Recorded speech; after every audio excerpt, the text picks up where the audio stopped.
Pemakaman Ayatullah Ali Khamenei bukan sekedar mengantar pemimpin negara ke peristirahatan terakhir. Pemakaman itu juga menjadi momen untuk menunjukkan kekuatan, diplomasi, dan komunikasi Iran ke dalam dan luar negeri. Tak sedikit warga Iran yang menangis mengenang mendiang mantan pemimpin tertinggi mereka dan mengutuk serangan Amerika Serikat dan Israel terhadap Iran. Sejumlah poster dan spanduk juga dibawa warga Iran, menunjukkan seruan pembalasan terhadap apa yang telah dilakukan Trump terhadap Iran. bahwa Israel بدانند که ملت ایران ملت مقاوم و همیشه به پاخواسته ایران تا آخرین لحظه جان خود، خون خود و نفس خود برای مقابله با آنها آماده است و در هر لحظه و هر زمان و هر مکانی که رهبر معظم انقلاب حضرت آیت الله العظمی الامام سید مجتبی حسینی خامنه‌ای دستور بفرمایند در صحنه هستند و در مقابل آنها خواهند ایستاد. Tak hanya warga, sejumlah pejabat Iran pun ikut menitikkan air mata dalam upacara pemakaman Ali Khamenei. Ketua Parlemen Iran, Muhammad Baghir Ghalibaf, menangis di samping peti jenazah Ali Khamenei selama upacara pemakaman. Selama ini, Ghalibaf juga menjadi pemimpin delegasi Iran dalam perundingan damai dengan Amerika Serikat. Menteri Luar Negeri Iran, Abbas Araghchi, dan sejumlah pejabat senior lainnya juga turut mendampingi Ghalibaf yang memberikan penghormatan terakhir untuk Khamenei. Mereka mengenang Khamenei sebagai pemimpin revolusioner yang membangun kebijakan, termasuk kebijakan luar negeri Iran yang berlandaskan keadilan. Sementara itu, Presiden Iran, Masoud Pezeshkian bilang, Ayatullah Ali Khamenei merupakan sosok pemimpin yang membawa kebebasan, penegakan keadilan, dan kebanggaan bagi rakyat Iran. مهمترین ویژگی که رهبر انقلاب داشتن و مورد اعتراف دوست و دشمنم هست اون عزت طلبی بود. اون که ایشون همواره ایران و ایرانی رو عزیز می‌خواستن، سربلند می‌خواستن، با ابهت و با صلابت می‌خواستن. و این عزت طلبی هم به اصطلاح همراه بود با حکمت. حکیمانه بود در حقیقت و مصلحت جویانه که از همینجا اون سه اصل حاکم بر سیاست خارجی ما به حال شکل گرفت با تدبیر ایشون عزت، حکمت و مصلحت. آزادگی، عدالت طلبی، استقلال و عزت و سربلندی که برای همه مسلمان ها در حقیقت به ارمغان آورد. تقریبا تو دنیا کشوری نیست که آمریکا بخواد براشون تحکیم بکنه و اونا در مقابل آمریکا بتونن بیستن. رهبر عزیز ما در مقابل تمام قدرت ها با قدرت ایستاد و از استقلال و آزادی کشورمون و مسلمان ها دفاع کرد و این یک چیز استثنایی در کل دنیا. Sementara itu, saat berpidato pada Sabtu lalu, Presiden Amerika Serikat Donald Trump mengklaim telah menghancurkan Iran. Merujuk pada rangkaian pemakaman Ali Khamenei yang tengah berlangsung, Trump bilang, karena kami baik, kami beri Iran libur seminggu. We beat Venezuela in one day, and we knocked the hell out of Iran. They're dying to settle. They want to settle so badly. We gave them a week off for a funeral because we're nice. Praktisi dan pengajar hubungan internasional Synergy Policies Dina Prapto Raharja melihat pemerintah Iran memanfaatkan momentum ini sebagai pesan kepada rakyatnya bahwa Iran tetap kuat di tengah tekanan Amerika Serikat. Iran menggunakan momentum tersendiri ya, mencari momentum juga bahwa akhirnya nanti ke depan orang-orang Iran, terutama para pendukung rejimnya, itu akan mengingat bahwa pada tanggal 4 Juli di 2026, Iran itu menang, Iran itu masih hidup. Walaupun Amerika Serikat mengklaim pemimpinnya sudah wafat, ternyata jumlah pendukungnya, bahkan negara-negara yang hadir untuk pemakaman Ali Khamenei, itu datang dari berbagai belahan dunia. Kini sudah lebih dari 4 bulan, Amerika Serikat dan Iran saling serang, meskipun gencatan senjata dan perundingan kedua negara tetap berjalan. Apakah usai pemakaman Ali Khamenei, konflik Amerika Serikat dan Iran akan selesai atau hanya mereda sejenak dan saling serang kedua negara akan berlanjut? Warga Iran yang berduka mengenang mendiang mantan pemimpin mereka sekaligus menuntut pembalasan terhadap apa yang telah dilakukan Presiden Amerika Serikat Donald Trump terhadap Iran. Akankah pemakaman Ali Khamenei yang prosesnya digelar hampir sepekan membuat Iran menolak perjanjian damai dan memilih untuk menantang Amerika Serikat kembali berperang terbuka? Apa dampaknya? Kami akan membahasnya dengan pengamat Timur Tengah. Melalui sambungan daring ada Bung Faisal Assegaf dan juga Guru Besar Ilmu Politik Keamanan dari Universitas Padjadjaran Profesor Muradi. Selamat pagi, Assalamualaikum Bapak-Bapak. Selamat pagi, Waalaikumsalam, Mbak Disti, Pak Faisal. Iya, saya ingin ke Bung Faisal dulu. Bung Faisal, ini kan kalau kita lihat ya, prosesi pemakaman ini berlangsung hampir sepekan lamanya begitu ya, sampai nantinya akan dimakamkan pada 9 Juli mendatang. Bahkan mengiringi pemakaman Ayatullah Khamenei ini banyak sekali warga Iran, di luar Iran termasuk juga Indonesia. Apa pesan dari Iran yang ingin disampaikan kepada dunia untuk bisa membuka pemakaman ini kepada publik? Terima kasih Mbak Disti. Yang pertama, ini menunjukkan kecintaan rakyat Iran terhadap pemimpin mereka, mendiang Ayatullah Ali Khamenei. Karena kita tahu pihak berwenang Iran memperkirakan itu 15 sampai 20 juta pelayat akan hadir dalam prosesi pemakaman yang berlangsung mulai dari 4 yang secara terbuka untuk publik sampai tanggal 9 penguburan jenazahnya di kota Mashhad. Itu yang pertama. Kenapa ini rakyat Iran begitu mencintai Ali Khamenei? Karena kita tahu sejak terbentuknya Republik Islam Iran, baik itu Imam Khomeini sebagai pemimpin revolusi, pendiri Republik Islam Iran, kemudian dilanjutkan Ali Khamenei, itu tidak ada satupun yang berbicara atau berencana membuat istana baru. Artinya mereka tetap tinggal di rumah mereka masing-masing, meski status mereka sebagai pemimpin tertinggi atau kepala negara. Mereka tetap hidup sederhana dan itu yang membuat mereka dicintai, yang pertama. Yang kedua, pesan yang ingin ditunjukkan ketika para pelayat ini meneriakan menuntut pembalasan dengan pembunuhan Presiden Amerika Donald Trump dan Perdana Menteri Israel Benjamin Netanyahu, itu menunjukkan bahwa rakyat Iran tidak masih ingin terus berperang sampai kematian Khamenei maupun 168 murid SD perempuan di kota Minab itu terbalaskan. Kemudian yang ketiga, pesannya dari jutaan pelayat yang hadir itu kemarin saya baca di hari Jumat ketika dibuka pertama kali untuk publik, itu otoritas transportasi Iran bilang kereta bawah tanah di hari itu sampai 7 juta orang datang ke Musala Agung atau Masjid Agung Teheran untuk melayat jenazah sekaligus ikut sholat jenazah terhadap mendiang Ali Khamenei. Nah, sebenarnya sikap-sikap dari para pelayat Iran ini, jutaan ini sesuai dengan survei yang dilakukan IRIB, stasiun televisi pemerintah Iran. Stasiun televisi pemerintah Iran pada April, ya setelah Trump mengumumkan gencatan senjata. Survei itu menunjukkan bahwa 87,2% rakyat Iran puas dengan respon dari angkatan bersenjata Iran. Artinya mereka melihat bahwa respon dengan menyerang pangkalan-pangkalan militer ataupun Israel itu sesuai dengan apa yang seharusnya dilakukan oleh Iran sebagai negara merdeka dan berdaulat. Kemudian yang kedua, 64,2% rakyat Iran tidak setuju kalau Iran berunding dengan Amerika. Artinya mereka ingin tetap perang berlangsung. Dan 73, ini yang paling penting, 73,7% rakyat Iran tidak ingin lagi Selat Hormuz dilayari secara bebas, atau artinya mereka setuju itu sesuai dengan izin dari Iran dan juga ditetapkan bea lintas terhadap kapal-kapal yang ingin melewati Selat Hormuz. Oke, kalau kita lihat banyak sekali jutaan warga dari tidak hanya dari Teheran tapi juga hampir di seluruh wilayah di Iran ini bahkan melakukan bisa dikatakan ini menunjukkan bahwa kesoliditas dan juga kecintaan bagi pemimpin tertinggi yang sudah wafat begitu, Prof. Muradi, bahkan dikatakan ini menjadi semakin menunjukkan bahwa warga dari Iran ini menolak untuk bernegosiasi dengan Amerika Serikat dan juga Israel. Itu artinya perjanjian kesepakatan damai tidak akan pernah terjadi sampai kapanpun.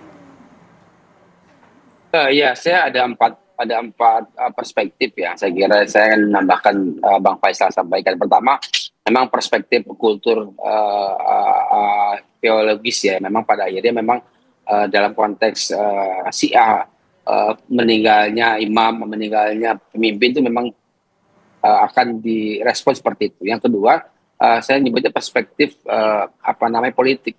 Perspektif politik ini yang disampaikan sama Bang Faisal bahwa ada respon yang kemudian saya kira publik menolak dengan pendekatan yang sifatnya lebih kepada soal hierarki nasionalistis ya.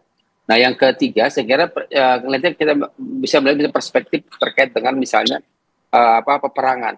Peperangan ini realitas politiknya memang Iran mungkin secara normal dia bisa sanggup melawan, tapi sampai kapan?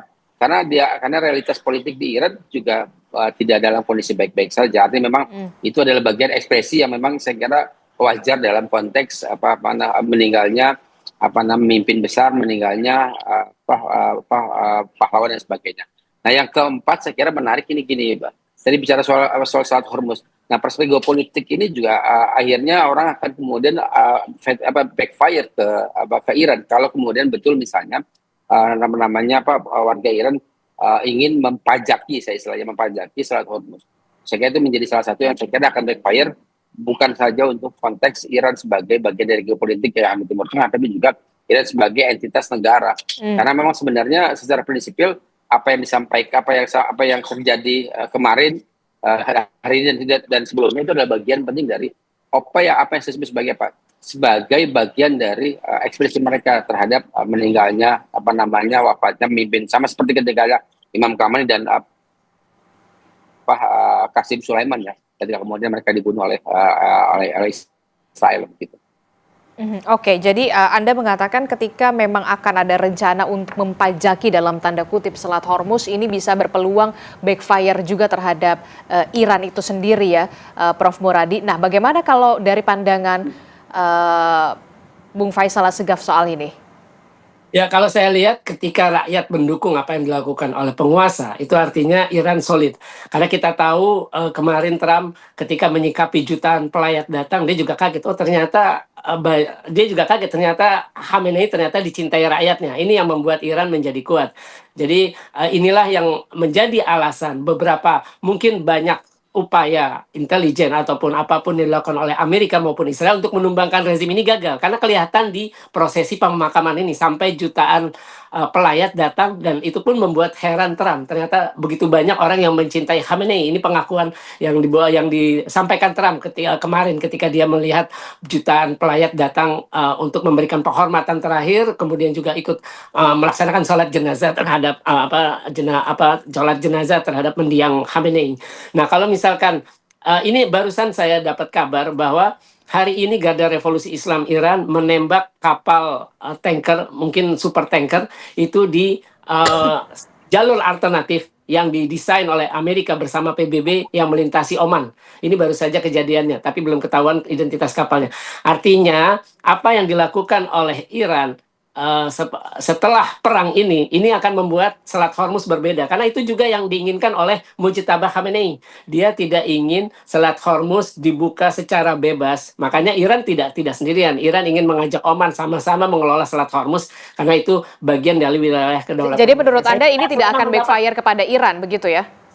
Ya tidak, karena kita lihat sesuai tadi survei 73,7% rakyat Iran tidak ingin Selat Hormuz jadi bebas dilayari, harus diatur oleh pemerintah Iran, dan itu juga sudah ada otoritasnya, otoritas tentang Teluk Persia itu sudah diluncurkan oleh pemerintah Iran. Oke, kalau kita lihat sesuai dengan CG kita, pemakaman Ali Khamenei, kita melihat warga Iran bersatu di sana, begitu mencintai sosok pemimpin tertingginya di sana. Warga Iran menuntut balas dendam terhadap Trump. Bahkan Trump sendiri mengatakan, kami akan memberikan waktu 1 pekan. Nah, ini yang kemudian harus disikapi. Apa maksud dari pernyataan dari Donald Trump memberikan waktu 1 pekan dalam prosesi pemakaman? Setelah itu apa yang akan terjadi? Apakah benar akan ada potensi perdamaian di sana, Prof. Muradi, ataukah justru perang ini akan semakin berpotensi lebih masif? Saya nggak melihat peperangan akan lebih besar dan akan eskalatif ya. Walaupun kemudian misalnya terjadi saling balas, saya kira kita sudah prediksi 3-4 bulan yang lalu bahwa memang peperangan ini berbeda. Makanya yang disampaikan Bang Faisal soal dukungan rakyat Iran lebih dari 70% terkait dengan misalnya melanjutkan perang, saya kira peperangannya sudah berbeda, Bang. Berbeda peperangan hari ini, peperangannya bukan lagi peperangan konvensional ya. Saya kira semua orang siap mati untuk misalnya katakanlah untuk negaranya. Hari ini orang dengan kemudian peperangan yang kita bisa lihat dalam 4 bulan terakhir menyatakan bahwa peperangannya tidak lagi menggunakan human sebagai entitas utama ya.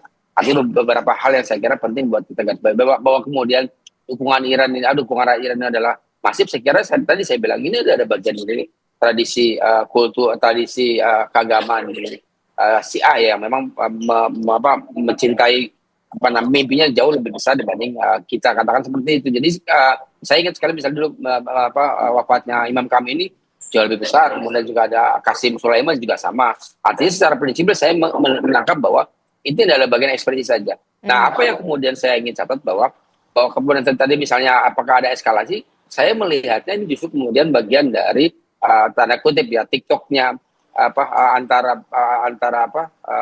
delegasi Iran, delegasi US dan juga kemudian tim tengah ada Qatar dan Pakistan di sini. Saya kira ini menjadi bagian penting yang dihormati oleh Trump. Saya kira bukan sesuatu yang luar biasa, hanya memang perlu digarisbawahi bahwa posisi ini itu tidak akan memberikan efek apapun kecuali bahwa ada titik kemenangan penting di Iran berkaitan dengan misalnya mereka mampu menyeret atau memaksa US dalam perundingan itu. Saya kira sesuatu yang luar biasa, itu sudah luar biasa banget. Apalagi misalnya kalau kemudian Iran ingin juga misalnya memastikan negosiasi terkait dengan reaktor nuklir dan sebagainya. Oke, jadi untuk Selat Hormuz saya kira ya. Oke, jadi menurut Anda kalau dari sisi peperangan akan ada pergeseran. Nah, pergeserannya ini akan seperti apa menurut Anda dari kacamata Anda, Prof. Muradi? Ketika memang warga Iran pada saat ini lagi terhanyut begitu ya untuk meneriakan tuntutan balas dendam kepada Amerika Serikat dan juga Israel. Kalau dari kacamata Anda akan ada perubahan peperangan semacam apa yang akan terjadi setelah pemakaman dari pemimpin tertinggi Iran, Ayatullah Khamenei? Ya, jangan lupa pasca Ali Khamenei wafat itu kan ada faksi-faksi yang menguat ya, faksi konservatif yang saya kira menginginkan sampai Bang Faisal menginginkan peperangan berlanjut. Sementara faksi yang lebih reformis saya kira juga realistis. Sampai kapan kemudian Iran bisa kemudian menjaga ritme peperangan ini? Artinya memang secara prinsipil pergeserannya lebih kepada soal pergeseran mengarah kepada proses perdamaian dengan asumsi bahwa Iran akan mendapatkan apa yang menjadi 7 dan sampai 11 tuntutan yang kemudian menjadi bagian penting. Nah, ini mengerasnya ini di sini sebenarnya, bukan untuk mengarah kepada peperangan yang lebih terbuka. Nah, artinya secara prinsipil pergeserannya akan lebih kepada pergeseran negosiasi yang alot ya, untuk memastikan Iran punya daya tawar yang lebih besar. Saya kira jutaan massa yang di pemakaman Ali Khamenei itu ada bagian penting dari ekspresi kemenangan. Bukan sebaliknya, saya kira ekspresi kemenangan apa? Karena ketika kemudian didorong lebih jauh, maka posisi Iran itu tidak dalam posisi yang cukup, misalnya katakanlah saya menyebut misalnya peperangan yang lebih terbuka. Karena peperangan lebih terbuka juga kemudian secara prinsipil Amerika Serikat tidak dalam posisi yang siap secara di dalam negeri. Artinya apa?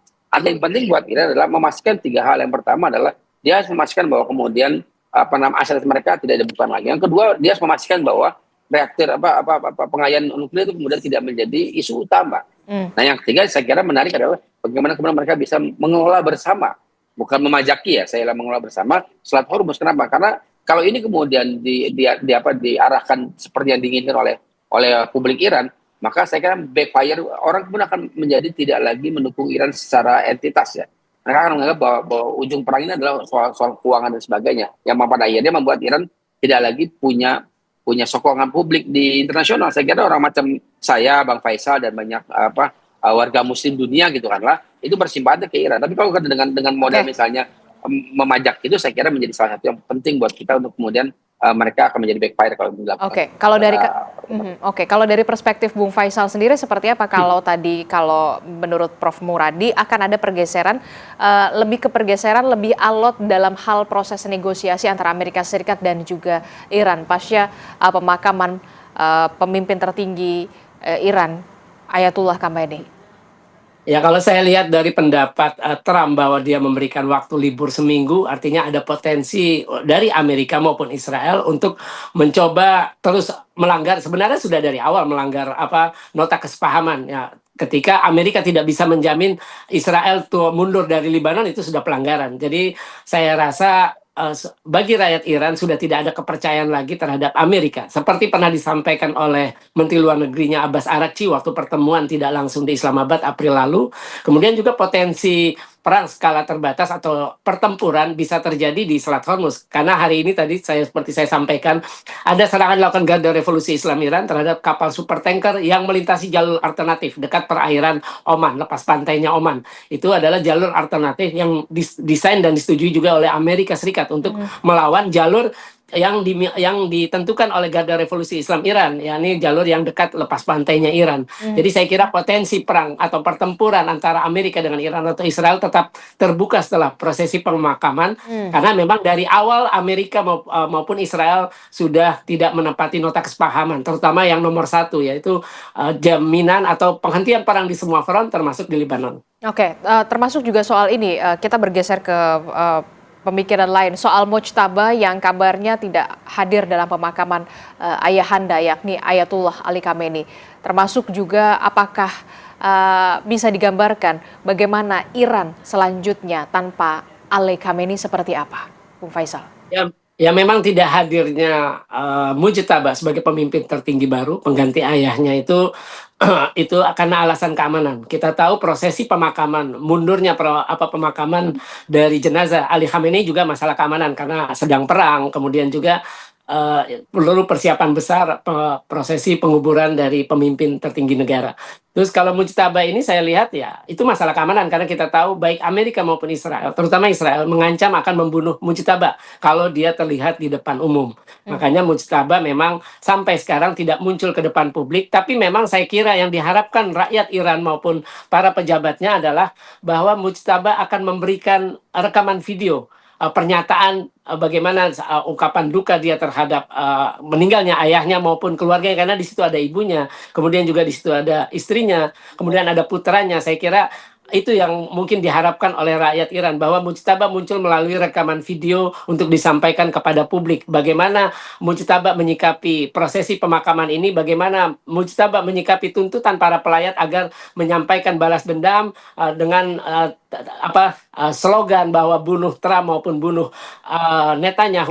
Ya itu yang ditunggu oleh rakyat Iran. Saya kira Mujtaba harus menyampaikannya melalui rekaman video yang bisa diputar kepada jutaan pelayat. Oke, dengan alasan keamanan Mojtaba Khamenei tidak menghadiri prosesi pemakaman dari ayahanda begitu, dan tentu Anda berharap akan ada rekaman video statement yang dilakukan oleh Mojtaba Khamenei terkait dengan pemakaman ayahanda, termasuk juga langkah selanjutnya yang akan dilakukan oleh Iran setelah prosesi pemakaman.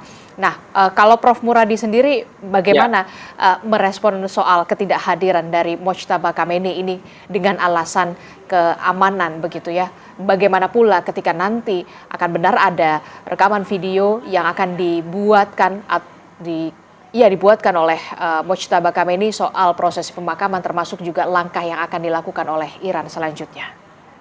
Ya, saya agak respon dulu Bang Faisal ya soal politik tadi. Politik itu ada dua muka, Bang. Muka depan dengan muka belakang. Nah, muka depan itu yang kemudian ditampilkan sebagai muka yang memang garang dan bisa kemudian melakukan negosiasi.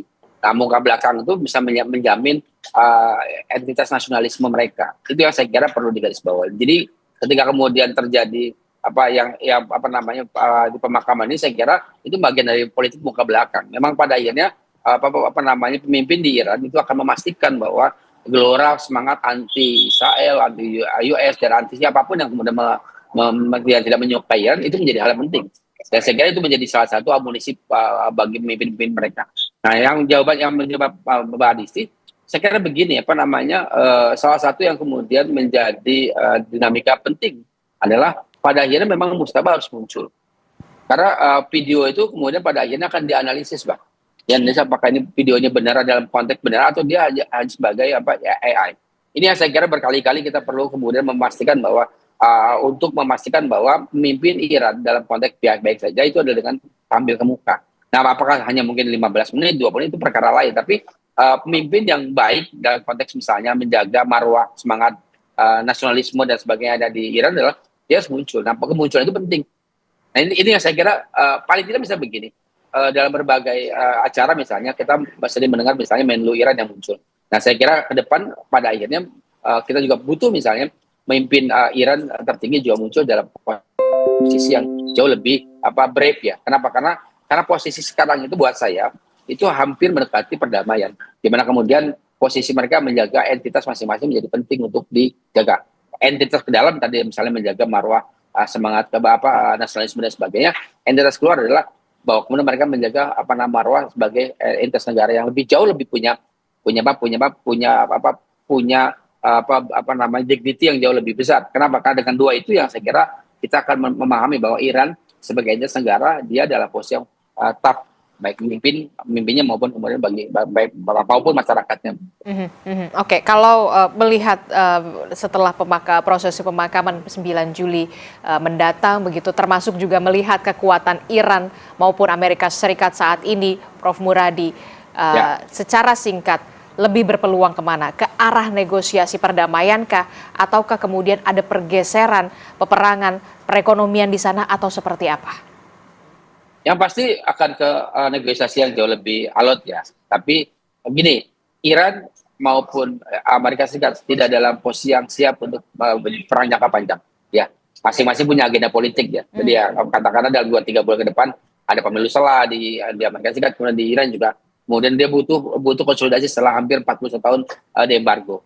Nah yang kedua mungkin peperangan akan terjadi misalnya di sekitar Timur Tengah, katakanlah Israel dengan Hamas Israel dengan Hezbollah dan sebagainya. Tapi itu pun akan terlokalisir. Jadi katakanlah saya mengambil optimis bahwa ke depan akan terjadi negosiasi yang jauh lebih strategis. Katakanlah seperti itu. Jadi yang terakhir saya kira penting buat kita adalah pemakaman ini adalah bagian dari glorifikasi kemenangan Iran, bukan menolak ataupun melawan proses negosiasi. Saya kira saya menangkapnya adalah di glorifikasi bahwa mereka menang. Mereka mampu memaksa Amerika Serikat duduk dalam perlindungan. Itu jauh lebih strategis ketimbang mengalahkan Amerika Serikat dalam peperangan sesungguhnya begitu. Oke, terakhir Bung Faisal, kalau dari kacamata Anda termasuk juga melihat bagaimana pengamatan Anda soal warga Iran seperti apa setelah 9 Juli mendatang? Kalau saya lihat dari pernyataan tertulis Khamenei ketika menyikapi disepakati nota kesepahaman setelah ditandatangani oleh Presiden Masoud Pezeshkian maupun Donald Trump, itu dia bilang saya punya pandangan berbeda. Karena buat Mujtaba isu nuklir tidak boleh lagi dibicarakan dan di nota kesepahaman ada isu nuklir. Jadi terus juga masalah Selat Hormuz, Mujtaba setuju dengan awal posisi Iran ketika menutup, kemudian juga karena sudah ada undang-undang yang disahkan akhir Maret lalu. Saya kira mungkin saja Mujtaba kecewa karena Amerika dari awal sudah melanggar, tidak bisa menjamin front di Lebanon atau memaksa Israel mundur menarik pasukannya di Lebanon. Saya kira bisa saja Mujtaba nantinya memveto nota kesepahaman ini. Karena memang sebagai kepala negara Mujtaba berhak menyatakan perang atau menyatakan damai ketika perang dengan negara lain.